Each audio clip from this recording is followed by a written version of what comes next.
That's the face I wanted. Oh yeah, we watched it.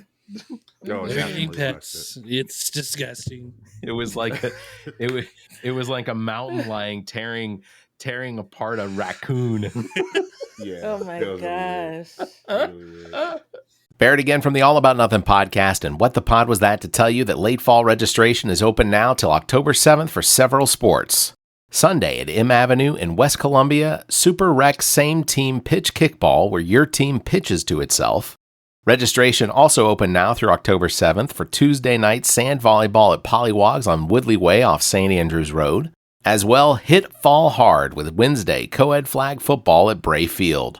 Finally, for late fall, 7-week Tuesday night bowling is open now through October 23rd at Bolero in Casey.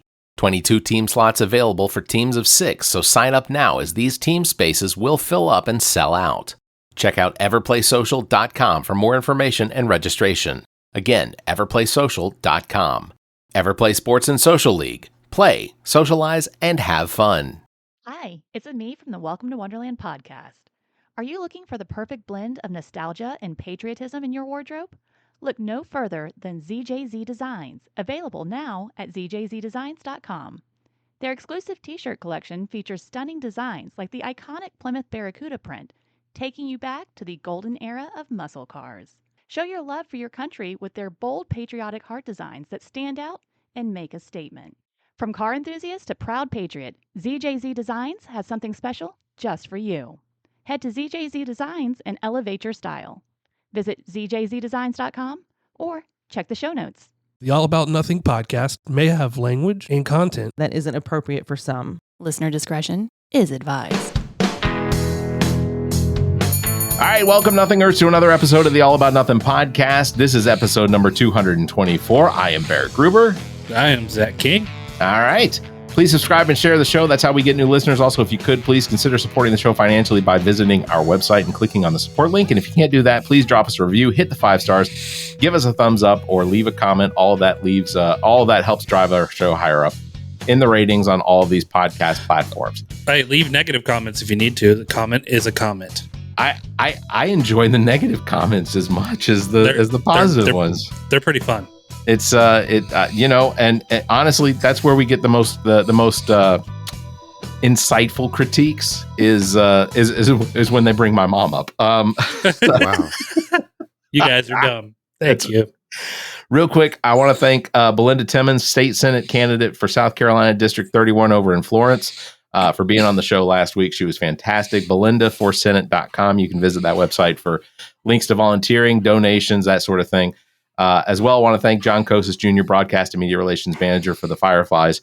Last update of the season was actually a couple weeks ago is when people heard it because of when this episode comes out. But yeah, really appreciate it. We're gonna have John on the show, as well as we're gonna have to get the president of the Fireflies, Brad. We're gonna get him on at some point so that we can discuss some of the things that the Fireflies have got going on over the course of the non-season, the un-Firefly season, if you will. And while we're on sports, just real quick, I beat Barrett game 1 of our fantasy league. Yeah, he did. He did pull it out, even. And without I was Christian McCaffrey. I want you to know, like, when I saw the news that Christian McCaffrey was not playing, it took everything in me not to say something, because in my heart, I was like, Christian McCaffrey went first in the draft this year, and it did not go well. But I think the retaliation was the fact that I took Josh Allen from Zach, and Josh Allen did well, did great. He played better than Patrick Mahomes, whom is my quarterback. So. But Josh Allen, my team didn't get me enough points. I lost you by what, 3? Something like that. Was it pretty close? Like because you had 107 something and I had 110 or 111. Yeah. So it was pretty close. Also, real quick, I want to mention Everplay Sports and Social announced today late fall bowling for Bolero and Casey. Bolero. It's not Bolero. It's Bolero. Bolero. Okay, I tried. Late fall bowling at Bolero in Casey, South Carolina. Registration is open now through October 23rd. It's a 7-week session starting October 24th. Lots of fun. My bowling team is there, the Bowl of Duty bowling team. So 22 teams can sign up for the league this season. What did I mess that up? 22 teams. Is it a Bowl of Duty? Did you switch it to Bowl of Duty? Because that's way worse. For bowling. It's Ball of Duty for sports. It's Bowl of Duty. It's Bowl of Duty for This is bowling. not good. 22 teams in the league allowed, so sign up now because it will sell out. So, with that out of the way, I want to welcome to the show ReZsaun and Latoya Lewis, host and hostess of the podcast Pursuit of Forever. Welcome to the All About Nothing podcast. We're really glad you guys are here. Absolutely. Hello. Excited Glad to to be be here. here. Yeah. How is I guess the question is because we met at Matt Villardabo's birthday party, Shout out and to Matt. so automatically if somebody travels all the way from Dorchester to Fort Mill, that's basically one side of the state to the other. Yeah. You're obviously involved in politics. Yes. You are ReZsaun. You are the You are the chair for the Democratic Party for Dorchester County. Correct. Yes, I am. So, and we'll talk about it a little bit at the end of the episode. But how are things going as far as Democrats in Dorchester County right now? We're fired up, man. Like I gotta be really honest with you. Like I've really seen an extreme shift in the last few months, just from the Biden announcement to Kamala, Vice President Harris deciding to accept the nomination. There's been a real influx of support, a real energy that's come into the party, and people are ready to move, man. People are active. We've had jam-packed monthly meetings. I think we just had our new members meeting. Normally our new members meeting has like 3 or 4 people. I think we had 30 people that showed up at our one that we had last weekend. Oh, that's outstanding. Like people are fired up. People are ready to. People are energized. People are ready to volunteer. People want to knock doors. People want to make phone calls. It is an exciting time. Yeah. And That's canvassing is so easy. I mean, first of all, you already know you're likely 99%. You're probably going to a friendly house. Yeah. And because I canvassed this past weekend for Matt Villardabo's campaign, and a lot of it is just making sure that people know that the election's on November 5th, and go ahead and tell them that early voting starts at the end of towards the end of October. So just make a plan. It's a good time. I mean, it really is. A lot of people don't. There's this preconceived notion, I think, that people don't want to go and knock on people's doors because they don't know them. They don't know how they're going to react.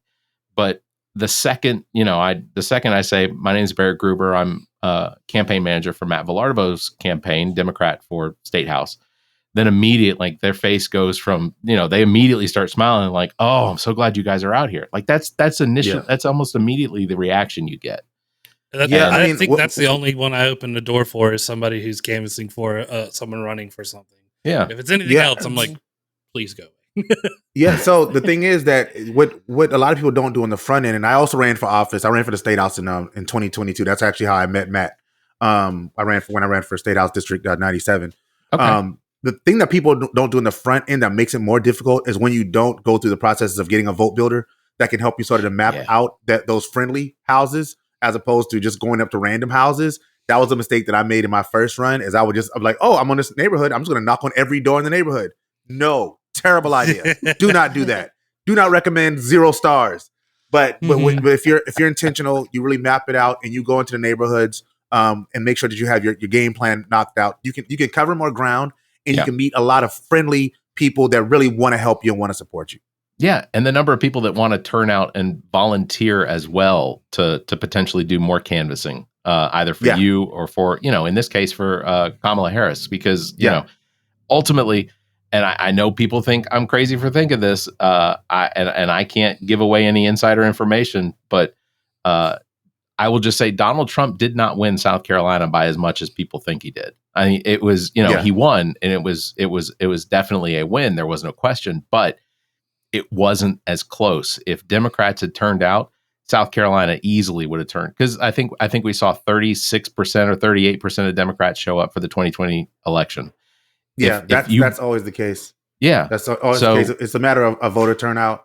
Actually, there's actually a statistic that if you're talking purely Democratic voters versus Republican voters, you're more likely to. There's actually more Democratic voters in the state of South Carolina than Republican voters registered. When you talk about registration, it's just a matter of making sure that we get the people out to the polls, let them know there are people worth voting for, and even if you say I don't care about the presidential race, there's things that impact you on a local level. A Matt Villarbo that could use like somebody like down ballot. You're going to help somebody like him win in your area. That's going to make a big difference. And when we approach it from that standpoint, it's a lot easier to get people to come out as opposed to just saying, hey, this presidential election is the only thing that matters. There's so much more that matters, even more so than the presidential election. Yeah. I think y'all said you watched the debate last night, and Kamala Harris said that well, I can't remember the exact number, but 18 million voters fired Donald Trump. Yes. Last 81. season. She said 81. 81. 81 is what 81 it was. million, because he had over 60. Yeah. Yeah. So I looked at my wife. I was like, we fired Donald Trump, and just gave her a little fist bump. So you both are the host and hostess of the Pursuit of Forever podcast. And I'm going to read some things directly verbatim from your from your Facebook, just as a description. So we are a happily married couple who truly believes in the need for their safe spaces for couples to grow and develop their relationships, primarily marriages. We are a happily married couple who truly believes in the need for their for safe spaces. For some reason I wrote the same thing twice. I apologize. I wrote the same thing three times. It's very important. You really like that safe spaces. I read it too and just read through it, and I was like, nothing wrong here. Nope, he read it 3 times. This is what it's like to be 45. Everybody, this is it. But so do it. Tell us about the podcast. Tell us exactly what it is that you intend with this. Oh, he's turned into Latoya. Oh, well, yeah. I think essentially, I mean, like you said, we want it to be a safe space. We essentially are, sharing our experiences and things like love, marriage, parenting, all the things, and kind of just, giving everybody a safe space to talk and have that line of communication and learn and educate. Not saying that people have to definitely do things the way that we've done them, but kind of share what's worked for us. Yeah.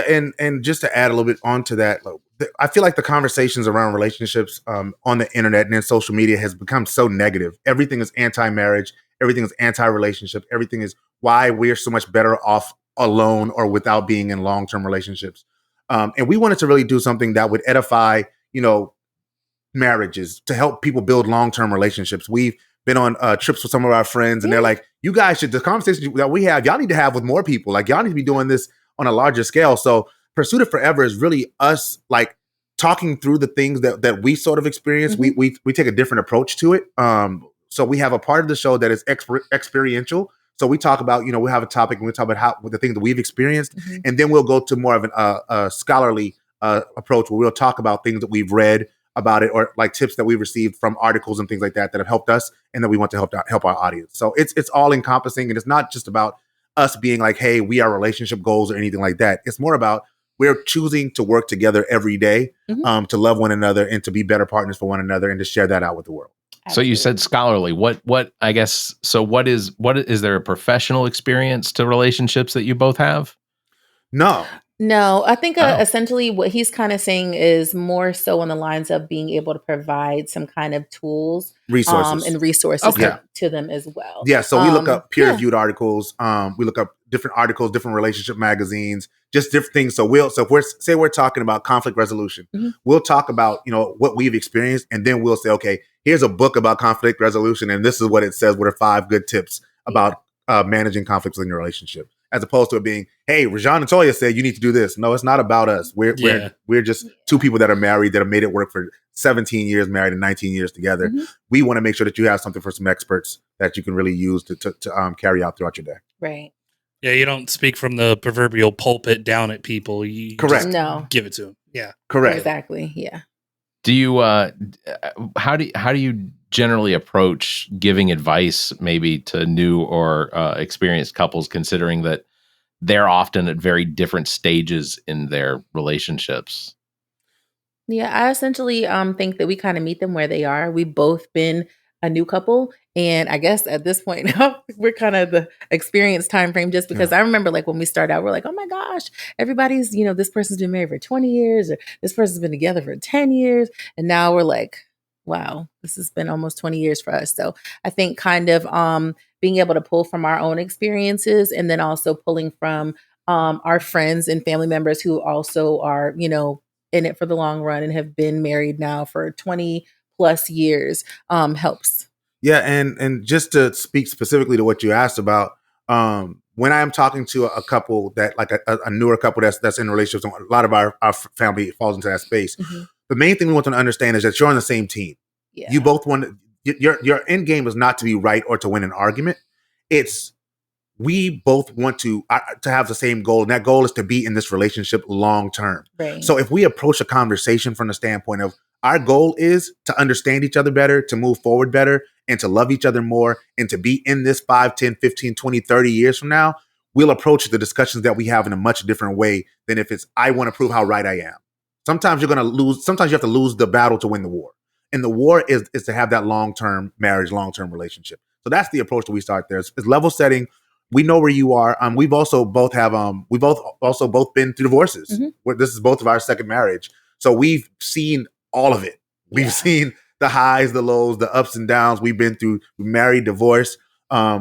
We've seen conflict. We've seen we've seen it all. The things. We've seen it all. We've seen pregnancies. We've seen births. We've seen loss of child. Mm-hmm. There's so many things that we've been through. And so whatever that person's going through, when we are talking to people who are newer into relationships or having certain issues, we always try to make sure that we understand that we've been in that place and we didn't want somebody preaching to us. Yeah. We wanted somebody who understood. We wanted somebody who was willing to work with us and help us to understand a little bit better our situation and how to work together better. Right. Because at the end of the day, you want to know that there's somebody there that you can reach out to, that you can talk to, that's like, okay, this is what's worked out for me. Yes. And you may be here where you can't see the light at the end of the tunnel, but we made it through. This is, what worked for us. Yeah. Yeah. I remember when my fiance and I first met, and I told her, like, you're beautiful. I'd love, to be intimate, but I want to know that you and I get along as friends beforehand. That I want you to know that if I'm tripping or I'm doing something stupid, that you can call me out on it and I'm not going to be angry about it, and vice versa. Mm-hmm. And so we set that forward, and our relationship, we've had arguments, but it's never been what they call knockdown dragouts or anything like that. Mm-hmm. We've always been like, I'm telling you a truth right now that I'm seeing. You need to reflect on it, that kind of thing. Mm-hmm. And I think it reflects exactly what y'all are saying, that, you need to know your people, that kind of thing. And have more than just intimacy or partners in a thing, but fully understand each other.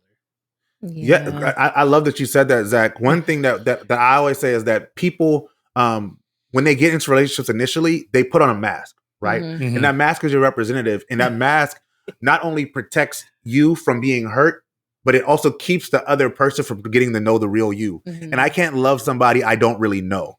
So True. The thing I always tell Toya is that we're gonna have to break down that wall, and you're gonna have to let me in if if this is really gonna work. Yeah. I need to know the good, the bad, the ugly.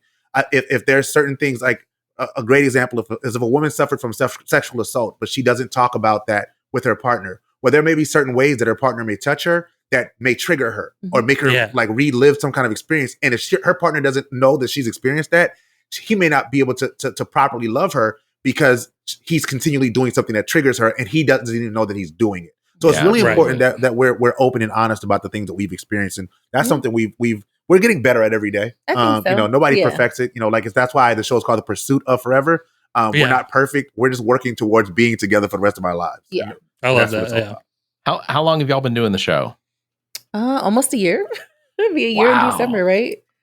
We started, first episode in January. Yeah. We talked about it in December. We debuted it in December. December 28th. Yeah. And so, almost a year. We're still a baby. Still baby pod. Yeah. How do you all get a lot of feedback on the show? Yeah, mostly.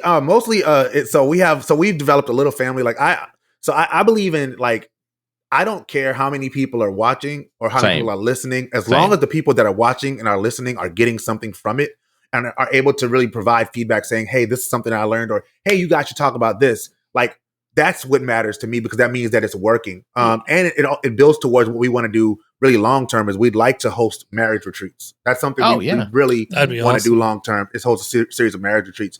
And so we have it's starting to get up there now. I think we're getting like 100, 200 people, we're talking views weekly, like it's getting That's there. Awesome. But the people that are watching are like, if we miss a week, they're like, oh, when's the show coming back? What happened? Where are you? Everything all right?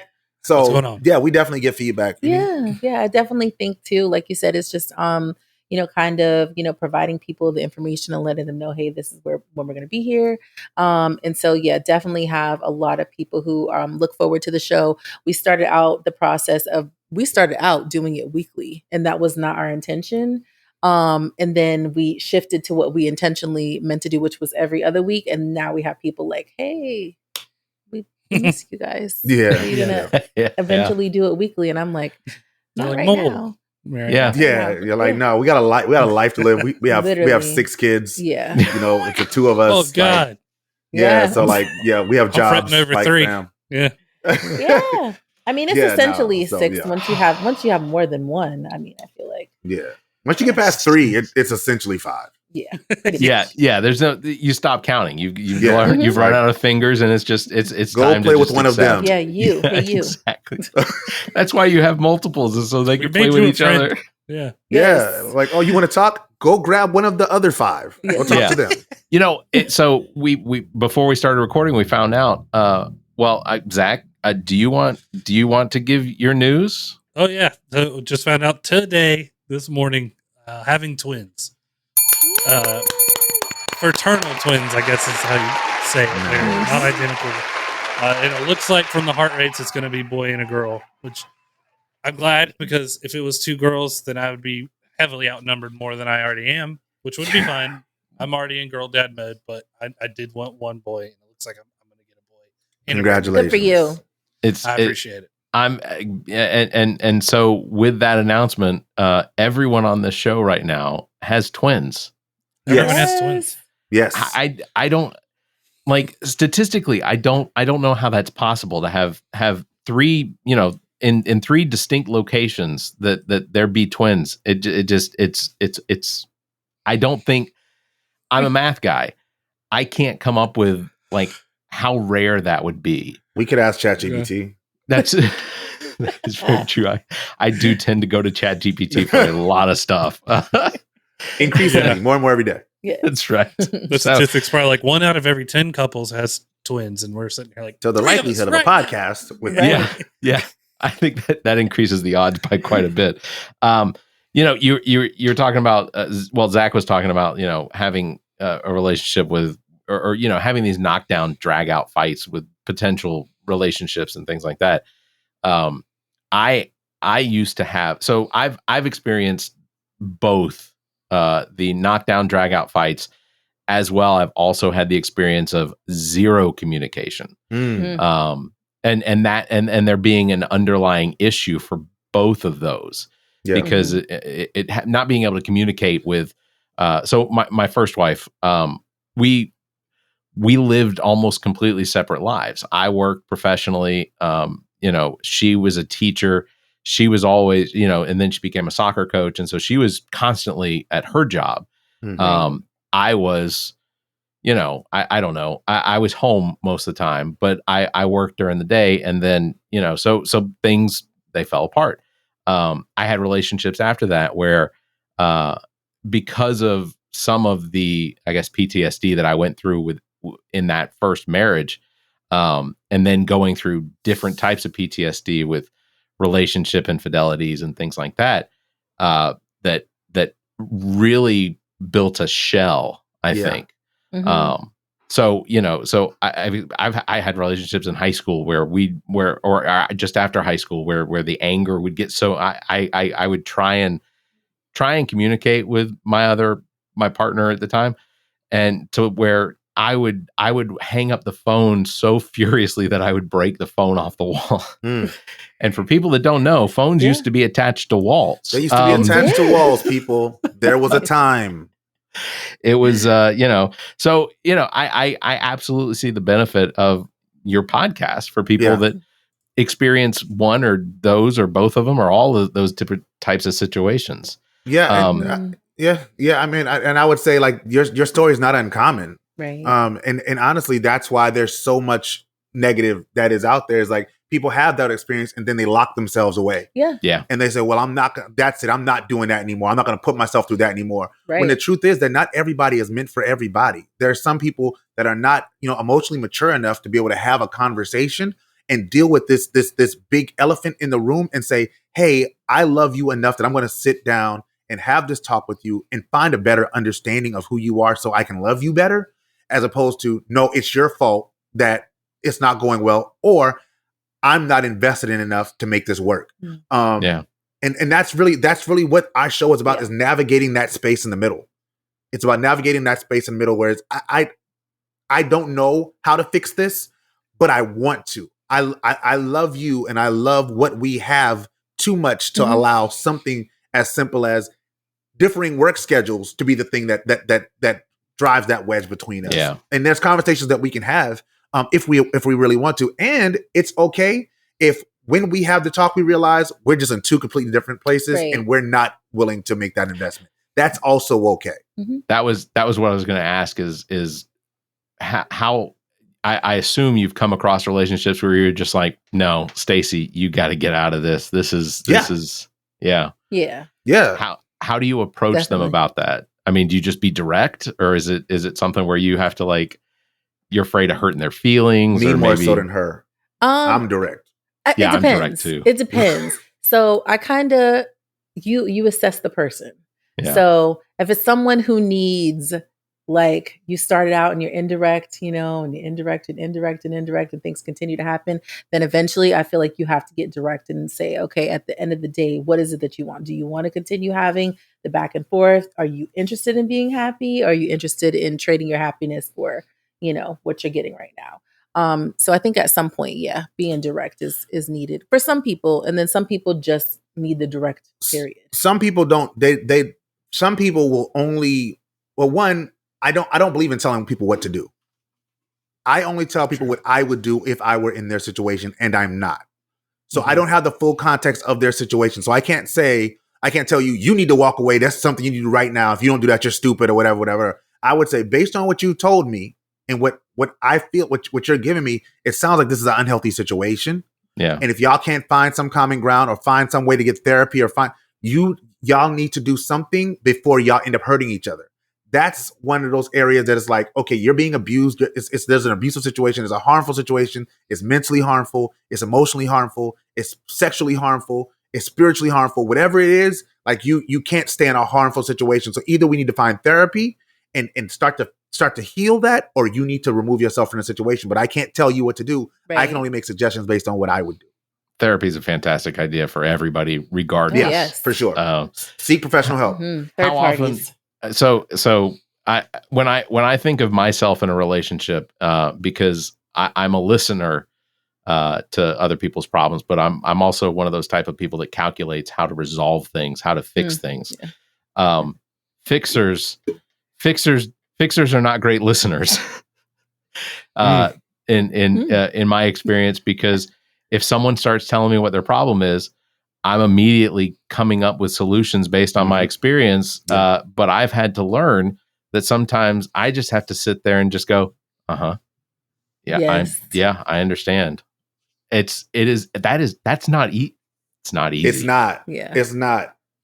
So what I've started to do is I will ask somebody, if they say, hey, I want to talk, I will ask them, do you want help or do you want someone to listen? Yeah. And if you just want me to listen, I will just listen. Yeah. And if you ask a question, I will answer the question that you ask. Now, if you say, hey, I have a problem, I need help solving it, then I'm in solver mode. I'm in fixer mode. I've had to start doing that with calculator. Yeah. I've had to just start doing with Toya, because like if I don't, I will immediately go into, okay, well, all you got to do is da da da da da. And what she really wants is for me to hear, like, oh, this is going on in my job, and this person is doing this, and this person is doing that, and this person is doing this, and I'm like, okay. Yeah. So like you said, you're not really listening to hear it. You're listening to solve the problem. Like, yo, okay, the game is about to come on. Can we just solve this problem so we can But that also, so that's also a communication piece though, right, Barrett? Yeah. Because then absolutely. I can tell her, listen, for me, my time is when the game comes on. Mm-hmm. So tell me whatever you need to tell me. But once we hear da da da da, then this is over. Like we can pick up. Talk to me after. Talk to me after. Yeah. And I think that's helpful too, to be able to kind of like have that steady line of communication. Like, this is not the best time to have this conversation with me. I understand you want to vent or whatever it might be. Let's have this conversation at halftime. If you think you can make it in between then. If not, let's have this conversation after the game. Or at least we're probably going to watch the game together. Yeah. I'm not going to expect for you to pause the No, game but I'm saying, like, during if, football season, if there's a situation like that, like they're like the thing you love to do, and this is, again, we love to bring them into our home. Her thing now is that when I'm watching a television show that has words going on the screen, she will just start talking to me while I'm watching a TV show with words. And I'm like, and she's like, just talking. I'm like, are you talking to me? And she's like, yeah. I'm like, I'm watching a TV show right now, right? If you just asked me to pause it, I would pause the TV and listen to you. But I have to communicate that as opposed to getting frustrated and like walking downstairs or turning up the TV while she's talking. Yeah. Like, that's a much worse way to deal with it.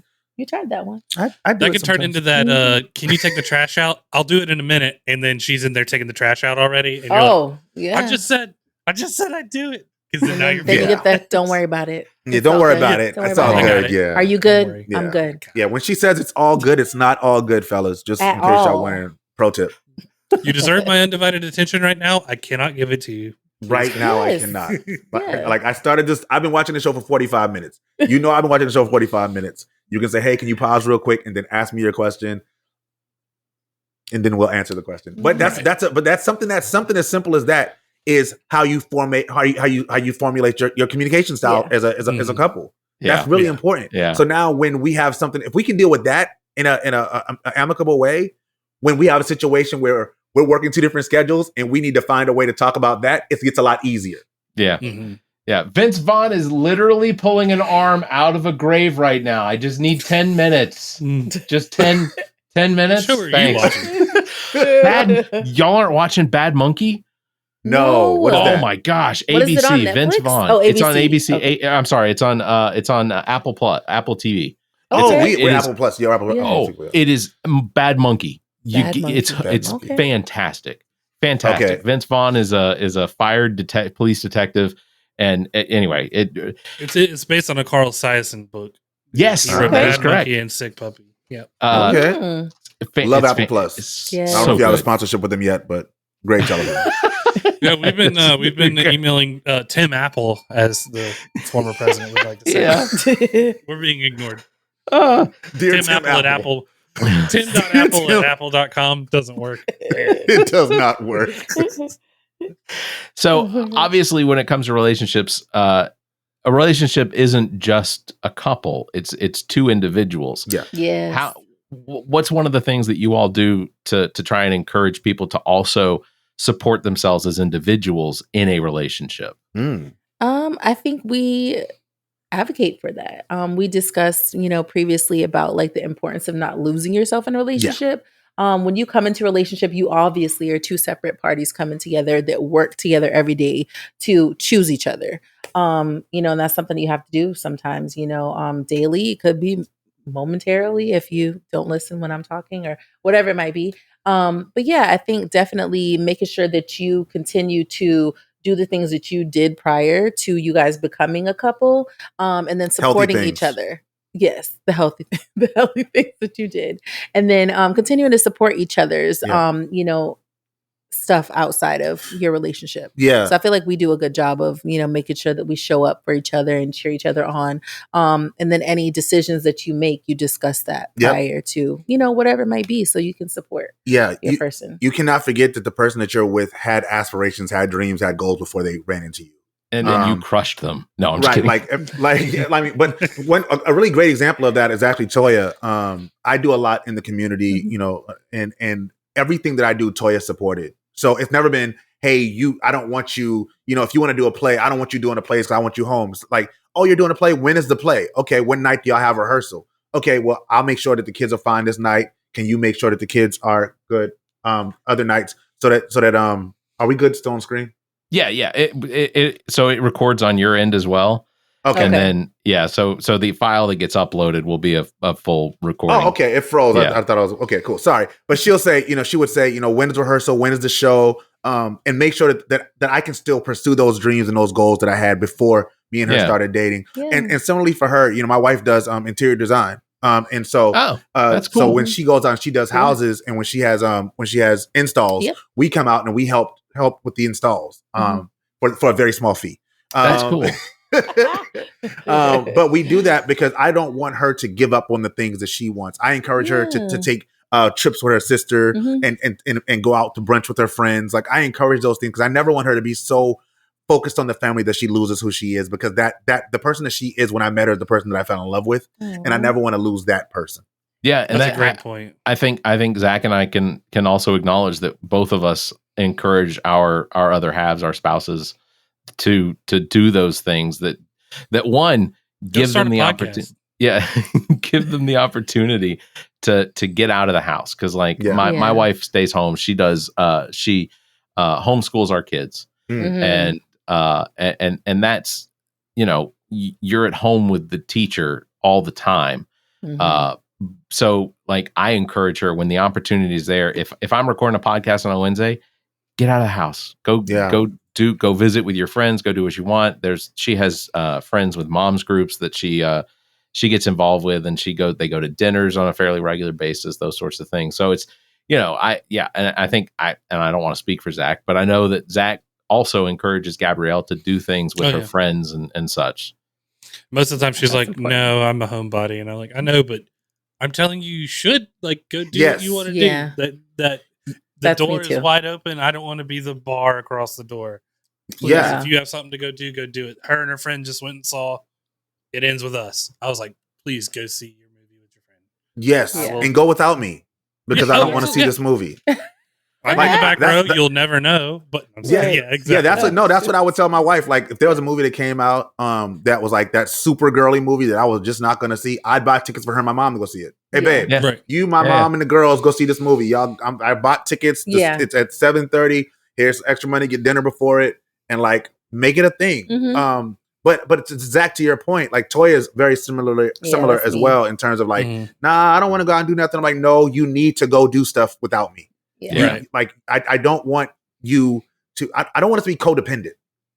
I want us to choose each other because we love each other and because we see the value of each other in our lives, not because we need each other in that way. Where if you like you would just fall apart if I go out with hang out with my friends like at a sports bar and watch the game. Like, why are you leaving? Like, I'm leaving because I want to go out with my friends.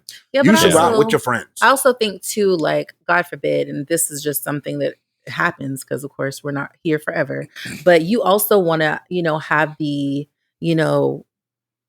understanding that if something were to happen today or tomorrow, that person that you're with is going to be able to like continue to do whatever it might be, like to continue to handle the family business and do all the things, and not, like you said, to go to your point, that you're going to fall apart and not be able to do things because you're so codependent on this other person. I would fall apart. So obviously we would fall apart, but I'm saying I would not handle it well. Not move on in that. No, I don't. I think we all agree. No, I don't want to laugh. Yeah, I don't want to laugh at the sincerity of it, but I'm so cynical sometimes. And like, obviously, I'd have an awful time for hours after you're gone.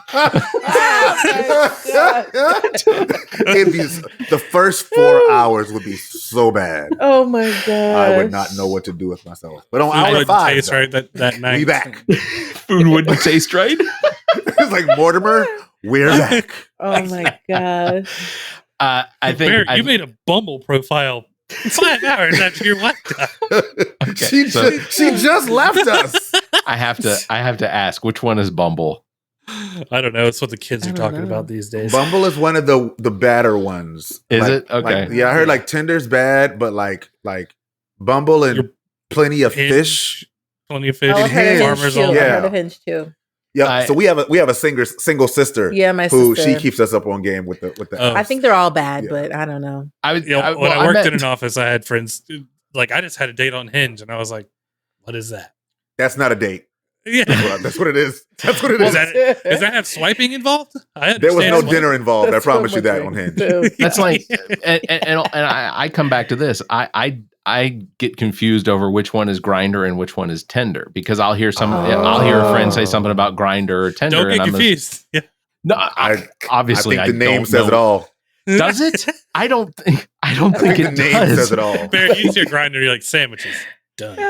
Yes. Yes. You think sandwiches? Mm-hmm. Yeah. You're from South Carolina, and you think grinder? I'm from Atlanta. My family's mostly from up north, New York and Pennsylvania. So that's why you hear grinder and you think sandwiches. I think grinder. I think open face, meat and cheese and whatnot. It goes through the oven. It comes out hot. They put on some toppings, pepper. That's a grinder. So I want you to take that same description. Think open, think meat, think hotness. And what? There you go. Way.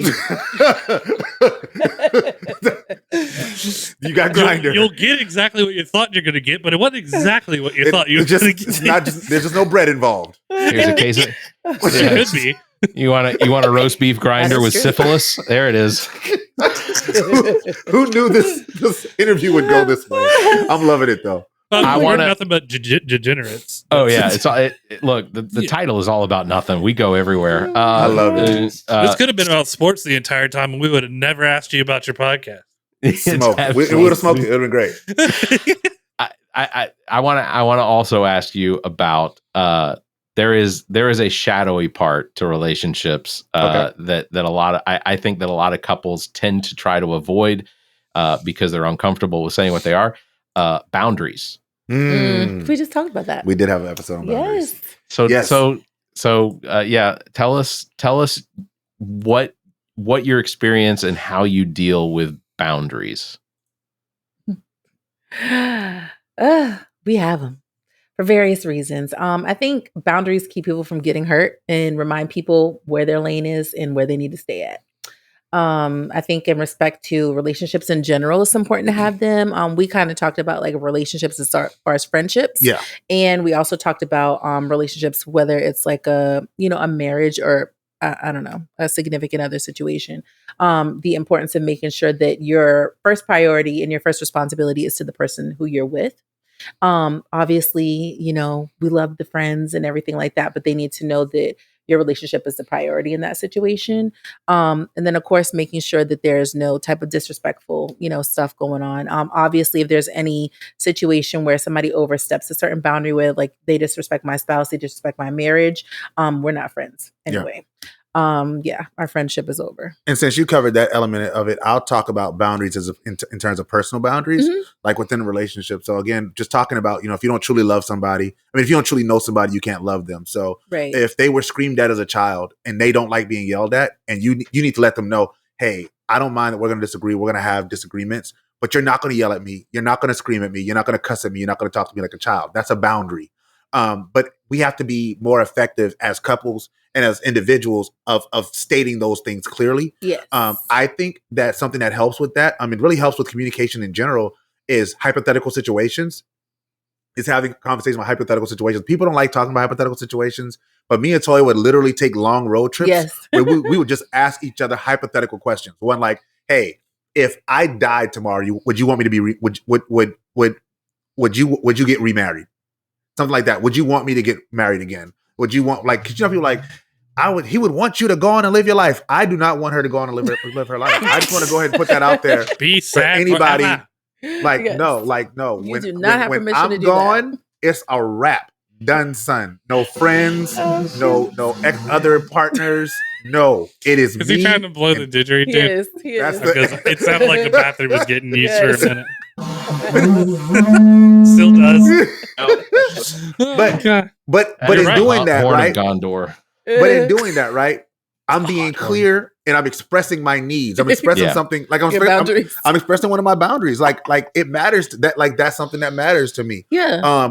When it comes to kids, there's a lot of people dealing with blended families. How should I talk to the kids that that are not my biological kids? Do you want me to treat them like I treat my children? Is there an expectation that you have? And now we have an understanding of it. Even if that understanding is that's not something I'm willing to do, and this is not a relationship that I want for myself long term. Yes. That's a boundary that we have to be willing to set, to express, set, and stand on. Because if we don't, we are not teaching people how to properly treat us. Right. So boundaries are so important, Barrett, to your question, because they literally teach people how to treat us, how to speak to us, how to love us, and what we expect from them. Clear expectation. It's an instruction manual almost. Yeah, my wife and I, we always have a thing like if you tell me no, you don't want to do something, I'm not going to press the issue. Like if it, especially if it's something like you're just like, please don't ask me. No, I don't want to do that. Yeah. Fine. Like an example we had recently. I was in the shower after doing the yard, and my daughter was out there, got dirty. And my wife comes in. Can she get in the shower with you? She opened the curtain, and I said, "That's a big no for me, dog. No. Like I just can't. I'm not comfortable here. Nothing ever happened to me, but I can't. No. That's not. I Yeah. can't do Yeah, it. no. Your mommy, you can do it. Maybe when I have a boy, maybe that'll happen. Yeah. I just Yeah, can't. no. They're face level with me. I can't do it. I just can't. I can't imagine. Yeah, I just can't. put them by the tub, and I will just get out of the shower and watch them in the tub. Like I got it. Y'all can have it. I'm clean now. You know, it's Yeah, I will get out. I'm done. I'm actually finished. But you just hop in. Yeah, exactly. I'll finish it later. I can confess that regardless of what part of the shower I am in or in the process of getting dressed and whatnot, if I hear that bathroom door open, nope. Gotta get it's super quick. Like everything, I'll forget to put on deodorant because I have to get dressed. My wife lets all the little cats come in, the daughter come in if she's going to the bathroom. If I'm doing it and the daughter's like banging on the door, I'm like, you need to stop. You are interrupting my zen. Yeah. You got to get out of here. This is my area. My alone time. Yeah. Yes. I feel like they don't stop though. Space. Yeah, they don't stop. I think kids in general though, and it might be a thing with the moms because I feel like my kids don't care if I'm in the bathroom. Animals don't Your either. girls don't care if you're in the bathroom. RJ cares if you're in the Animals bathroom. don't. No, he will come to the room and talk to me through the door. He won't come into the bathroom. He won't come in the bathroom. We're talking about going into the bathroom. But whatever he needs still needs to be answered. He doesn't. And I'm like, I'm in the tub. Okay, I have a question. So yeah, it's a. But he's it's a not real walking thing. into the bathroom. Isis will walk into the bathroom. She will, and be like, it's my okay. daughter just rings the doorknob and she's like, "Daddy, what are you doing?" I was like, "I'll give you a guess. Can you leave me alone, please?" Yeah, that's bathroom etiquette. I'd like to think that my children have learned from just the years of experience of if the door's locked, Dad's in there playing the didgeridoo. Yeah, Dad's playing the didgeridoo. That sounds so dirty.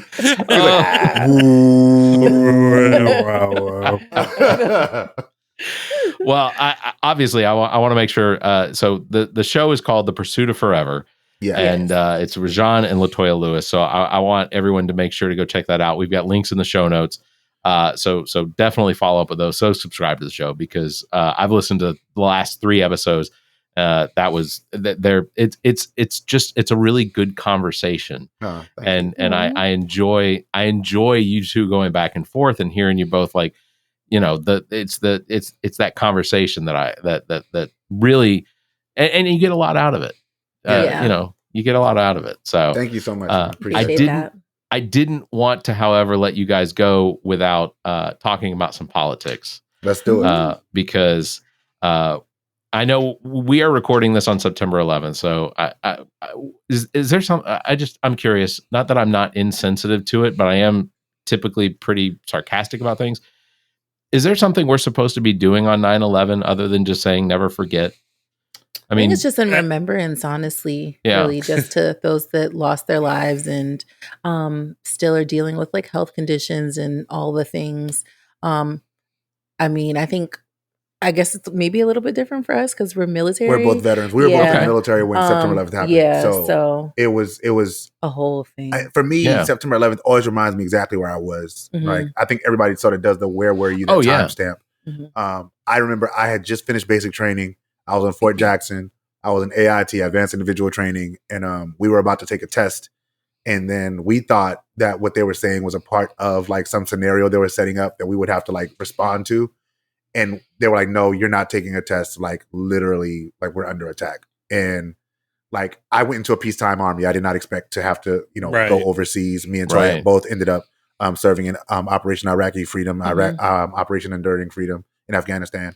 So for me, it was really something that pivoted like my entire trajectory for the next 5 years that I was in the military. So I think the same for me. I mean, I think everybody remembers where they were at that point in time. I was actually having service done to my house on base. And I remember the people outside like I was having something done with my AC. And so they came in, they're like, oh my gosh, did you hear? Turn the TV on. And of course I had I had the TV on, but they were telling me to put it on the news. And at that time, the first tower had already been hit, and I watched the second tower get hit on TV, the live broadcast. And that was absolutely horrible, very horrible.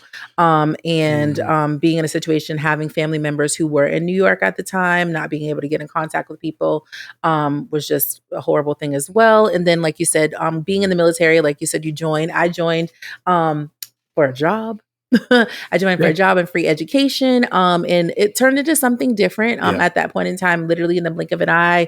Our base was on lockdown, and the world was never the same again, honestly and truly. Well, the military itself. So yeah, definitely. Yeah. So just to like, for like what I think people should do, just from my standpoint, is just remember, talk to the kids about it. I mean, that's our Pearl Harbor. That's our Pearl Harbor. You know, that's our, you know, that's one of those more significant events that have happened in our lifetimes that we really need to make sure that our kids are aware of. So I guess that's where the never forget thing comes from me. Is like, me and my daughter literally had a conversation about it today. On the way to Moe's about September 11th, and apparently she was told that people jumped out of airplanes on September 11th. I'm like, baby, that did not happen. They don't really know. I don't think it's like a lot of education on it. I think also too, trying to keep people away from, you know, looking at all the things that, you know, we were faced as a, you know, a country at that point in time. But I think, you know, providing that education and then just, you know, remembering, like you said, never forget, because it is something you cannot. You can make jokes too. It's cool to make jokes. Oh yeah, I was in 7th grade at the time. Not to make anybody feel old here. Yeah, they played it on the television, and then that's wild. Oh my gosh, I can't even imagine. I think we saw the second plane hit, and they're like, "All right, school's canceled. Go home." Like, we can't. As teachers, we're not explaining this. Like, we can't. Like, go ask your parents what's going on. I had just gotten off of third because I was a floor supervisor for a national cash register NCR, and I had just gotten back to my apartment, and I got a phone call from my manager, and he said, "Hey, are you watching the news?" And I said, "No, I just got home. I was going to take a shower, eat something before I go to bed." And he said, "You're going to need to turn on the news." So I turn on the news, and I've got him in my ear while I'm watching the news, and I watch the second plane fly into the South Tower. And he says, I know this is probably shocking, and you're probably a little taken back. He said, but I'm going to need you to go ahead and back up all the servers from our office in the North Tower.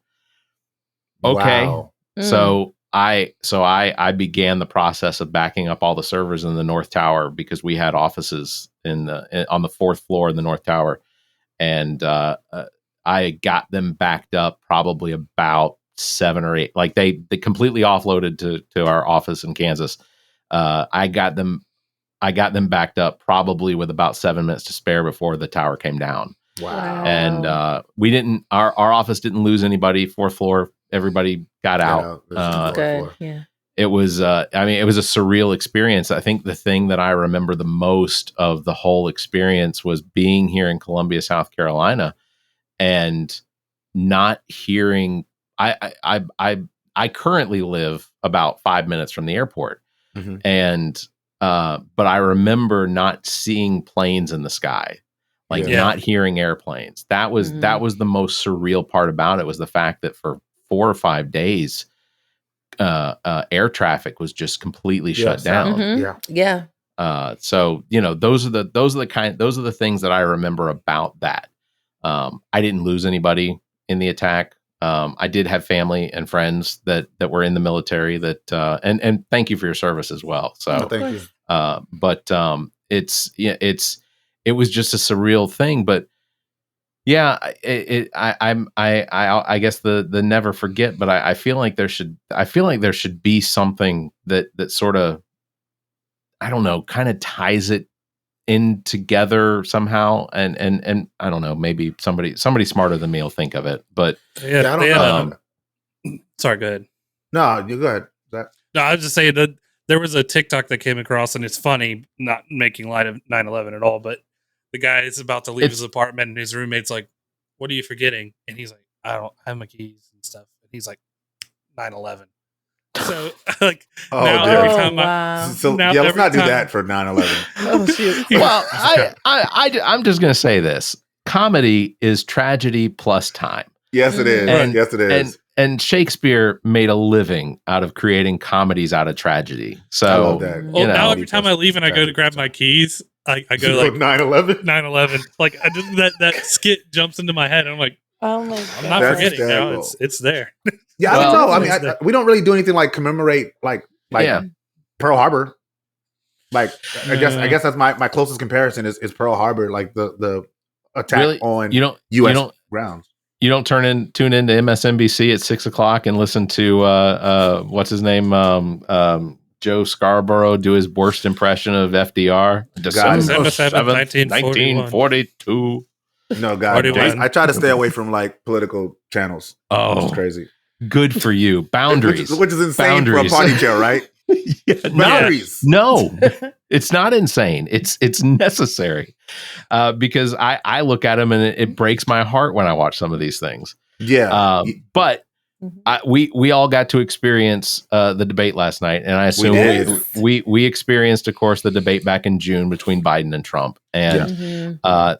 while I left that debate because I acknowledge that Donald Trump is Donald Trump, but I also acknowledge that Joe Biden is an 82-year-old man who I thought even at the time I thought had done an unbelievable service by coming in and being the candidate for president that we needed. Yeah. Mhm. And he served and under his administration there were more accomplishments in a 3-year time period, 3.5-year time period than Yeah. almost any other.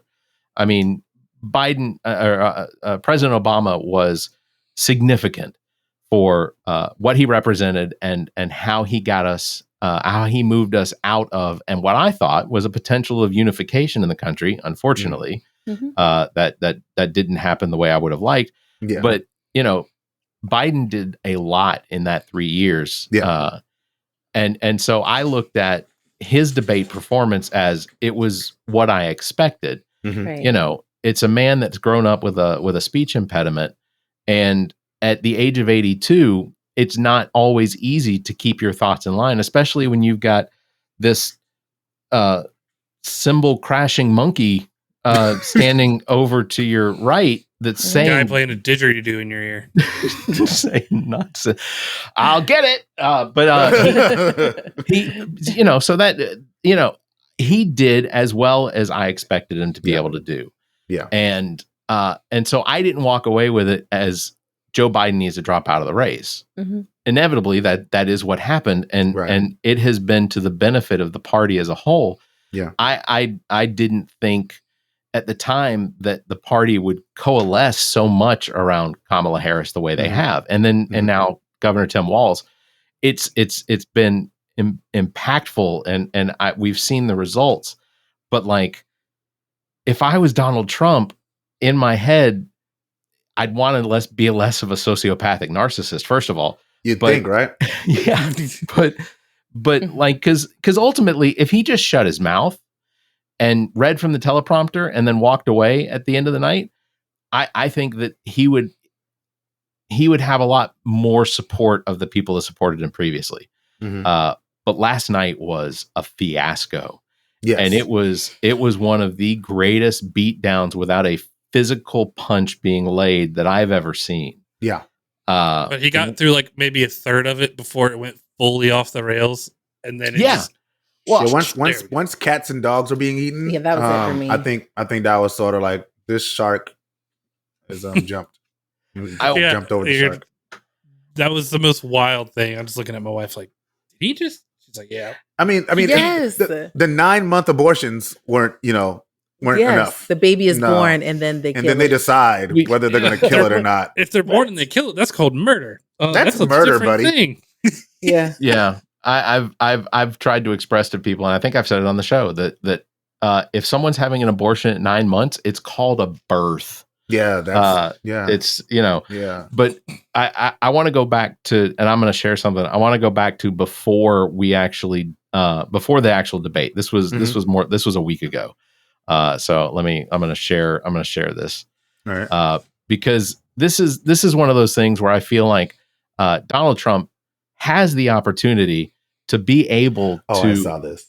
express himself in a way that could make sense, but this is what we get. If you win in November, can you commit to prioritizing legislation to make childcare affordable? And if so, what specific piece of So legislation many numbers. will you advance? Well, I would do that. And we're sitting down, I was somebody, we had Senator Marco Rubio, and my daughter Ivanka was so impactful on that issue. It's a very important issue. But I think when you talk about the kind of numbers that I'm talking about, that because the childcare is childcare, there's something you have to have it in this country. Gotcha. Nailed it. But when you talk about handmaids compared to the kind of numbers that I'm talking about by Big numbers. taxing foreign nations at levels that they're not used to, but they'll get used to it very quickly. And it's not going to stop them from doing business with us, but they'll have a very substantial tax when they send product into our country. Those numbers are so much bigger than any numbers that we're talking about. Big All right, numbers. I'm not going to make you guys endure any Big more numbers, of that yeah. because we've all seen it. But so as a presidential candidate, that obviously is not an answer to the question. An answer to the question would be just to highlight some potential ideas that you have that you would turn into policies, which if I was the candidate running, increasing federal funding for childcare subsidies, create public options for childcare, subsidize wages for childcare workers, tax incentives for businesses that offer childcare at work, cap the childcare cost based on income, strengthen federal oversight and support for state programs, as well as invest in childcare infrastructure, like, recreation facilities and things like that. Like these are not abnormally simple ideas, but they're relevant, and it's as quick as pulling it up on fucking chat GPT. But JD Vance, I did have a plan. Did you hear JD Vance's plan? Yeah. Let's get your grandparents to do grandmas more. and aunts can Grandma and need to help out a little. granddad can just chip in more.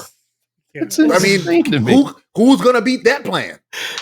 It's This insane. guy had a TikTok about that too. He's like, JD Vance says you guys can help out, and the camera turns and he's at his gravestone of his parents. He's like, you guys gonna help out a little bit. JD says just a little bit with anything. Yeah, it was pretty funny. And the good news is also, if there's not a plan, there's a framework for a plan. He has a plan for a plan, and that's what And that's America all we really need. needs. Yeah, that's all We don't really need plans.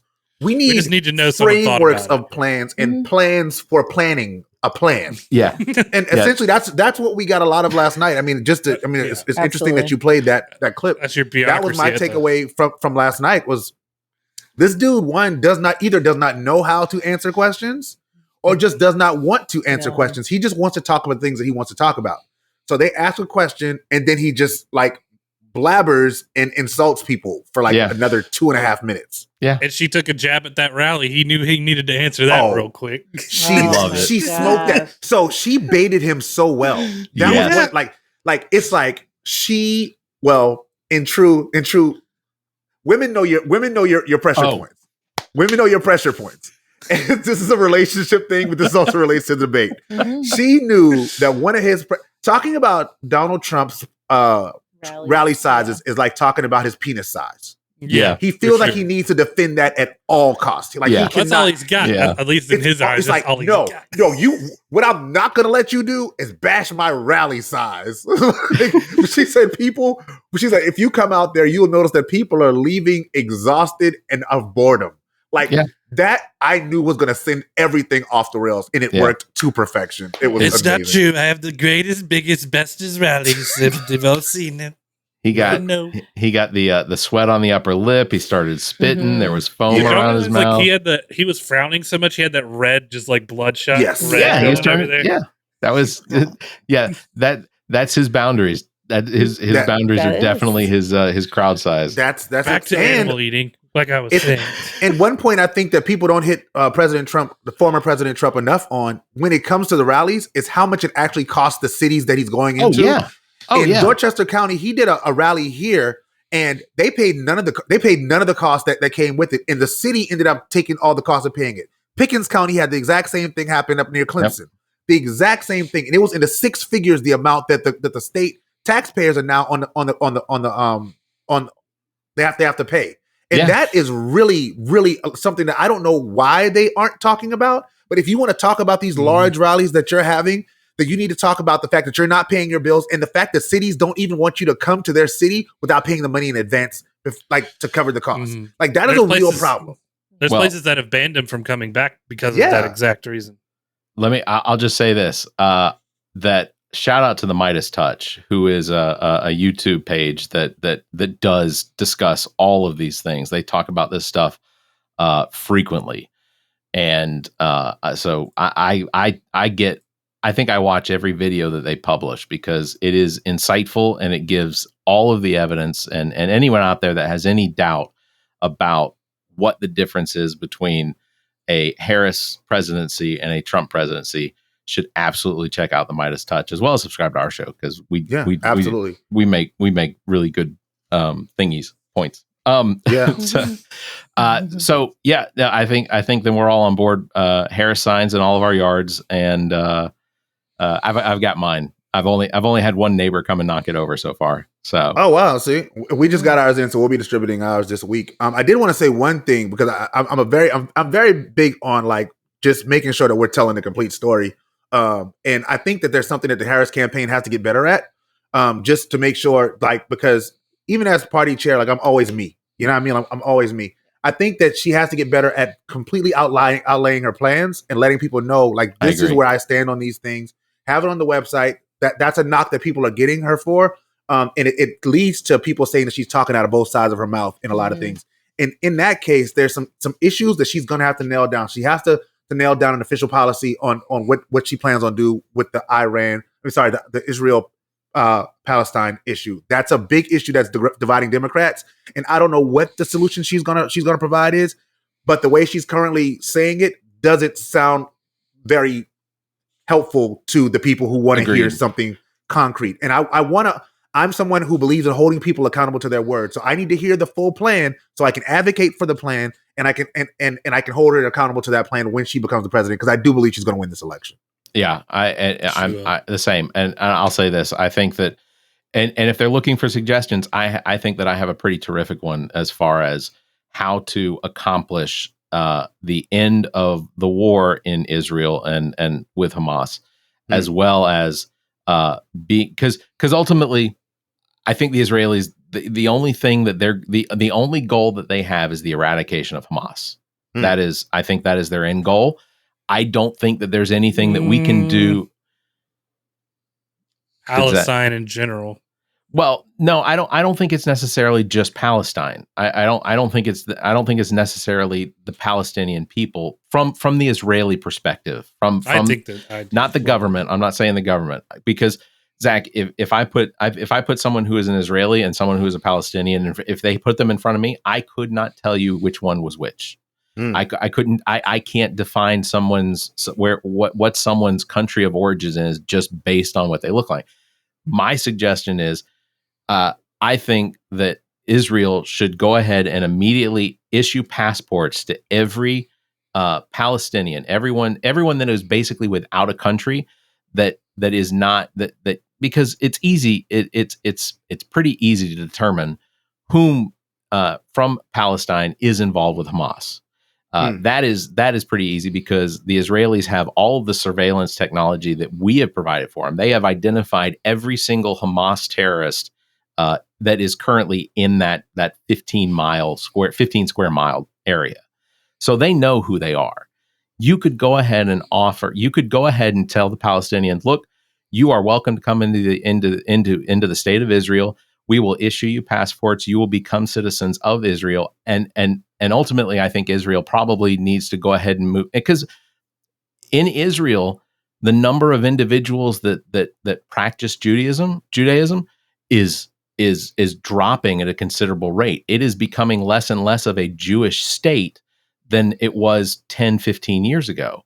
So it's not the religion that's tied to it. It's the democracy and the state-funded civil liberties and benefits of being an Israeli citizen. Offer citizenship to them. I think then you could go in there and get rid of Hamas. If your ultimate goal is to destroy Hamas and then destroy Hezbollah, if those are your goals, then come up with ways of removing and this is just me speaking, but come up with ways of removing the collateral damage.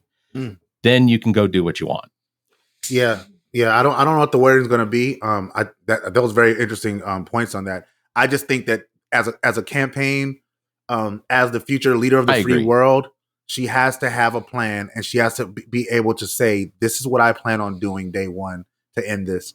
And she has to, last thing she has to do, she has to be able to draw a line between what a President Harris presidency looks like and how is it different from the President Biden agreed. presidency. She has to be able to do that. She has to be able to express that in a way, because the one thing about President Obama, you mentioned President Obama earlier, the thing he was able to do is express a vision.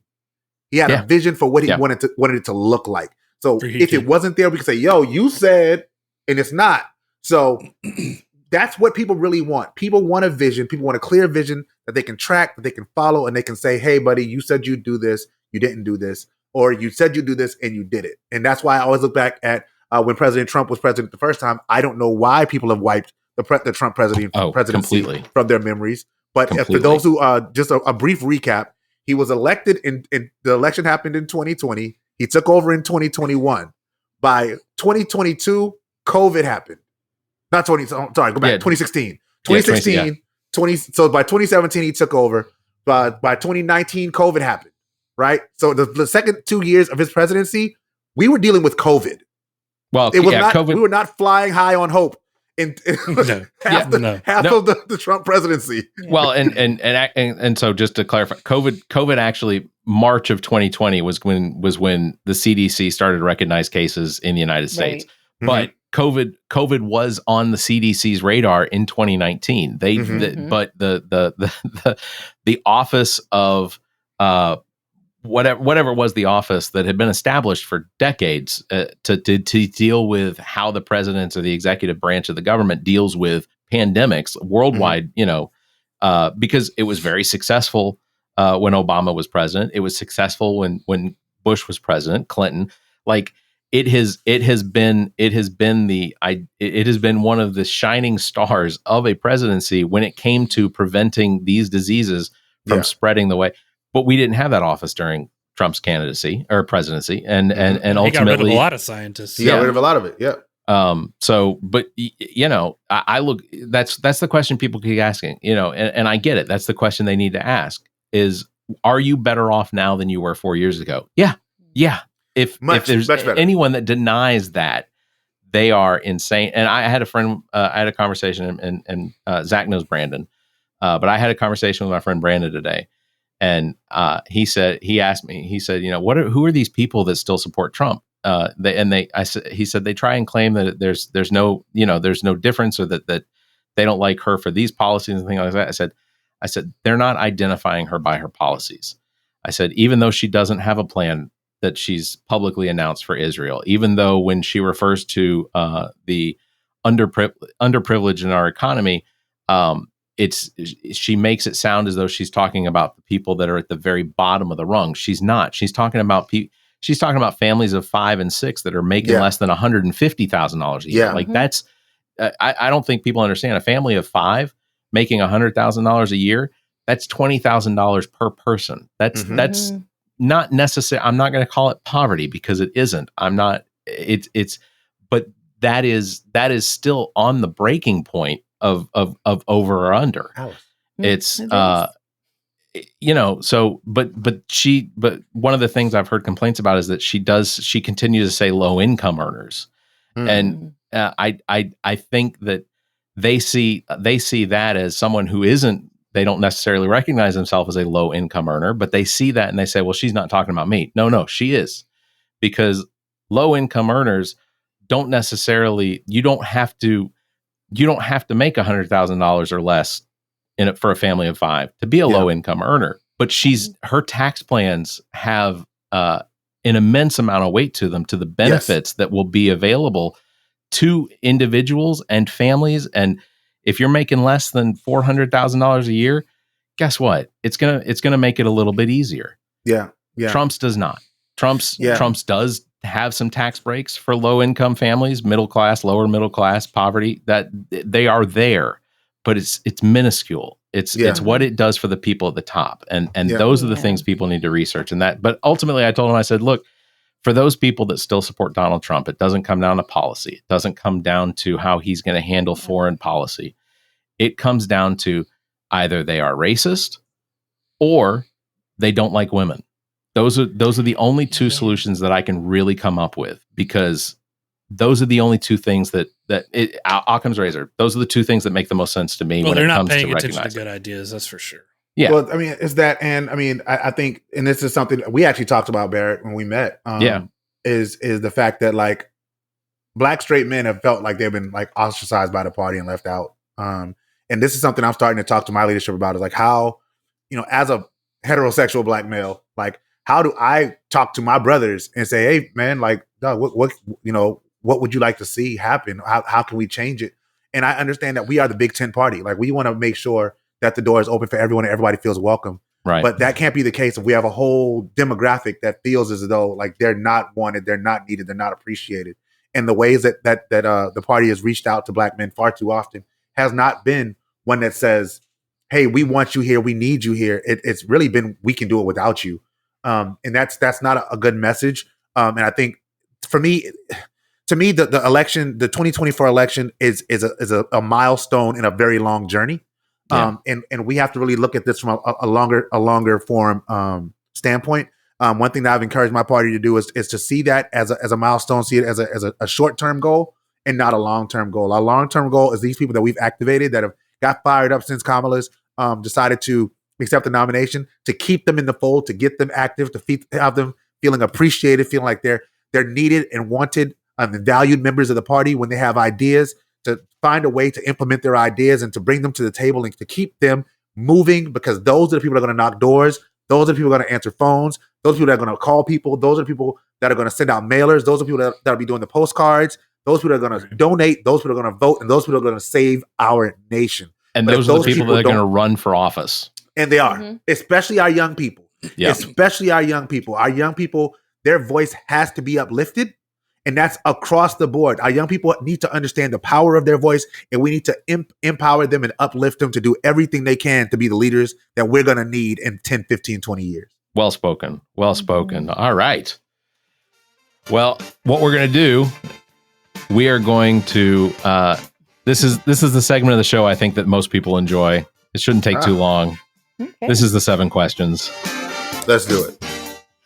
All right. So we've never actually had a couple on for our 7 questions. So this should be fun, because I want to see a lot of judgment. No boundaries, right? No. All right. All right. We are going to yell and scream and cuss at each other in this segment. No, we're not. All right. First question. This is our Jerry Springer segment. That's right. What was the last thing you Googled? Does ChatGPT count? Yeah, of course. The last thing I think Google's a verb. I was just talking to my kids about our twins, they're 11th graders, and we were talking about their college plans. And I literally used ChatGPT to create a college plan, a college strategizing plan between now and October of next year. Okay, nice. Latoya, what was the last thing you Googled? The last thing I Googled was... This is actually kind of funny. The last thing I Googled was like a Bible, not a Bible, but it was actually like a dream dictionary, because I had like a horror dream like this week, and I was like, I need to figure out what that means. Like, that's interesting. Yeah. What does that mean? That's interesting. Yeah. Mm-hmm. What did it mean? Or do you want to tell us? I didn't continue because I ended up having to interrupt due to carpool. I need to go back and see what it meant. All right. Yeah. All right. Second question. If you could have one superpower, what would it be? Teleportation. Okay. That's good. That's such a good answer. Yeah. Goku. Oh my Yeah. gosh. Instant transmission. Probably, yeah, for me, it would be probably to eat anything I could and not gain weight. That would be a fantastic superpower. Yes. I think I need Why that not? power as I well. love I do food. too. I do too. Yeah. Because there are wings calling my name. Ooh, All right. that sounds good. That's hysterical. Third question. If your life were a movie, what would the title be? A work in progress. Okay. That's Oh good. my gosh. I don't know why I keep thinking about The Young and the Restless. It's like a soap opera. I don't know. It's a TV show, but we'll take it. It's good. You know what? I imagine they've got to make a movie. They got to reboot it or something into a movie at some point. Victor Newman will show up in a movie somehow. I love him. All right. Let's give you 137 years old. That's right. All right. Number 4. If you could eat one food for the rest of your life, what would it be? Steak. Oh. I love steak. Steak is good. How do you take your steak? Medium. Medium? Okay. That's the way I do it too. That's good. I'm a medium rare guy. Yeah. Probably lamb. If I had to pick up, lamb's good. Yeah. Lamb's good. And if you just say lamb, you can get gyros with that. You can get your I was gonna chops. say I could eat gyros all day, every day. Yeah. Little tzatziki sauce on there. Yes. Cucumbers. Yeah. Mhm. All right. Number 5. What is your least favorite candy and why? Mars. Black licorice. It's disgusting. Yuck. Okay, black licorice I can go with, but Mars chocolate candy bars? It's a no for me. I think I'm a Snickers girl. Okay. So I'm just like, don't just give me the nougat and the chocolate. I need something else. That's fair. One of our guests said chocolate, period. He didn't care what kind, where it came from. He just no chocolate. David Robinson Wow. II. David Robinson II was a no chocolate. Everybody once in a while pops a piece of chocolate and just like, That's crazy. Even if not Like, a crazy no chocolate? big Is time he chocolate allergic? fan. But Just Jane. it's a little crazy, but you know what? Great candidate for South Carolina's 2nd Congressional District. Please check out Oh, David okay. Robinson's webpage. In the Was he show trapped notes. in a chocolate factory and like couldn't get out? Amazing individual. Why he doesn't like chocolate? It flabbergasted. I was like, really? Don't Just put that on your chocolate? campaign signs, David. All right. What is one strange or unusual talent that both of you have, or that you have individually? I can crack my toes Oh, I wish I could at do any that. point in time. All right. Yeah. Is it loud? Yes. And Okay. they individually crack them. Double points. That almost that almost requires the didgeridoo. Uh-oh. I Had to go over think there and mine hit is like me. I can make up random songs out about anything. Oh, at yeah. any time. A I do lyricist. that too. Yes. Yeah, like randomly, like throughout the day. Like I That's- just make random songs. That's Oh, I'd that's kill fucking the relate. jingle world if I really wanted to take it over. yeah. I think I would say that mine is being observant enough to know what will actually tear someone into emotionally, just in a conversation. It's a weird. That's probably my superpower. Well, see, I can I get with like you about it. making up songs. I do that all the time, and my wife's like, "Where do you get this from?" Then one day, "Peaches" by Presidents of the United States came on, and it didn't come on. I just started singing it, and she was like, "What is this song you're?" That's about?" great. You just made How'd that you up. make that up? Go into the country, going to eat a lot of You love peaches. peaches. She thought I made it up, and I was like, "That was actually not one of mine." Here it is. Oh my god. Do you watch Curb Your Enthusiasm? I do. Yeah. Do you remember the episode when the guy was singing Peaches on the when David and when he went to see him and the guy was singing Peaches on the Yeah, stage? Peaches. He was like, "What is he singing?" That's great. That show's fantastic. All right, number 7 and final. If you could have dinner with any 3 people, dead or alive, who would they be? You go. Barack Obama, Okay. Jay-Z, and my granddad. Okay. Oh, I feel like I think I said like Oprah before. I don't know. Oprah, maybe Beyonce, and I don't know. I can't think of another person. Your husband. Hi. My husband. There you go. You can't think of their person. Choose me. I can't think of another person. Look, I just Barrett want to Gruber point of the out. All About Nothing podcast. I just want to point out. There's 2 people sitting right here. Nobody. You guys. No one has yet to say us. I just want to. how rude. And I have to cut. You know, when we ask the question about what you Google last, I have to lead them into the All About Nothing podcast. Like, you Googled us? That's fantastic. Okay. I think All 2 right. of them have said that they've Googled us, which Yeah. Well, that's awesome. dope, though. Yeah. So, Well, y'all, it would have been y'all if it was like a month ago when I originally decided to come on the pod. True. Oh. Fair. Some time has passed. That's right. That's right. All right. Well, I want to thank both of you very much for being on. ReZsaun and Latoya Lewis, Of course. host and hostess of the Pursuit of Forever podcast. Make sure that you check it out on all the podcast platforms. You can follow them in social media on the links that are provided in the show notes. So go check those out and do that. Follow the show, subscribe, send them feedback, give them reviews. Because I guarantee you they're going to be the same as the reviews that I gave, and it is truly an enjoyable show. So absolutely go and check that out. Thank you very much again for both being on with us. Thank you. That is going to do it for this episode number 224. Links to past episodes. I don't know why I'm reading it slower. I'm going to read it faster. Links to past episodes, podcast platforms, merchandise, and social media available at our website at theallaboutnothing.com. And if you think our social model of giving away free content and entertainment is silly and you're in the giving mood, why not become an official Nothing? Or by supporting the show monthly, members can get early access to this episode as well as exclusive content, or you can make a one-time donation through the same link. If you'd like to be a part of the show, you can do that. You can call us, leave us a message, 803-672-0533. You can email the show at theallaboutnothing.com, or you can join our Discord server. Links available at theallaboutnothing.com.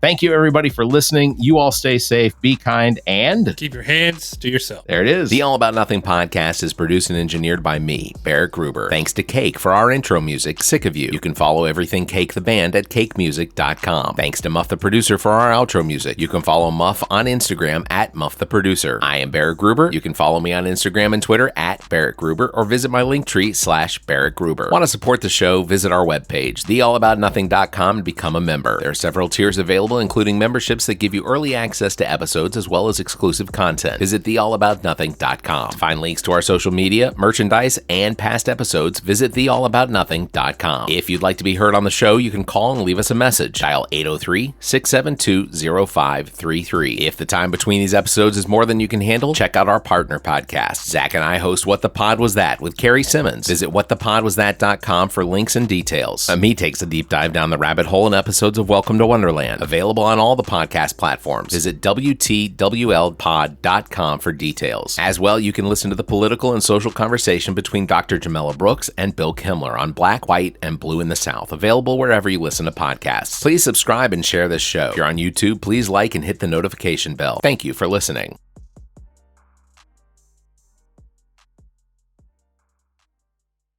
The preceding podcast is a product of Big Media and copyright 2024, all rights reserved.